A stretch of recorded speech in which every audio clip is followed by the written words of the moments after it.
नमस्कार, मैं शालिनी स्वागत करती हूं आपका द न्यूज इंडिया लाइव पर। आइए नजर डालते हैं आज की बड़ी खबर पर। साय कैबिनेट की बैठक में फैसला, छत्तीसगढ़ में 5वीं और 8वीं की परीक्षाएं अब 10वीं के पैटर्न पर आयोजित होंगी।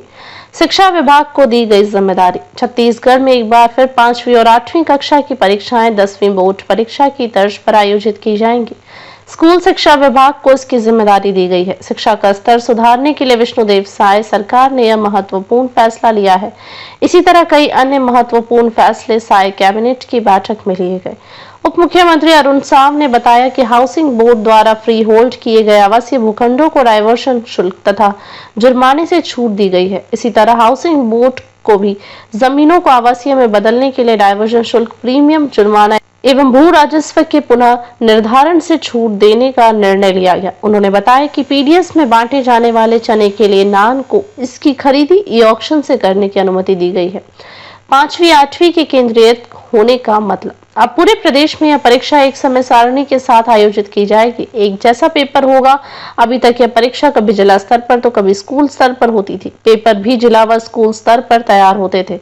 इससे एकरूपता नहीं थी। केंद्रीकृत परीक्षा से बच्चों का सही आकलन हो सकेगा।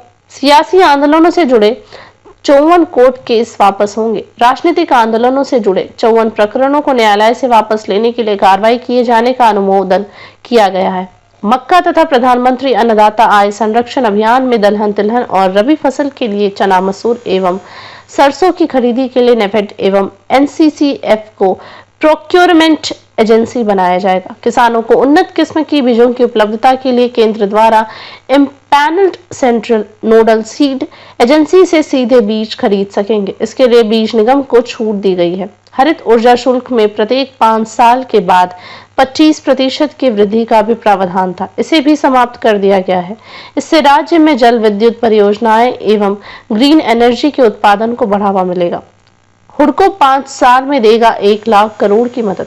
छत्तीसगढ़ में housing and urban development corporation limited हुडको से आवास, नगरीय विकास एवं अन्य क्षेत्रों में सहायता प्राप्त करने हेतु एमओयू के प्रारूप को मंजूरी दी गई है। हुडको द्वारा छत्तीसगढ़ को आगामी 5 साल में 1 लाख करोड़ रुपए तक की वित्तीय सहायता, परामर्श, क्षमता विकास सेवाएं प्रदान करने का प्रस्ताव दिया गया है। अब तक के लिए बस इतना ही। देखते रहिए द न्यूज इंडिया लाइव।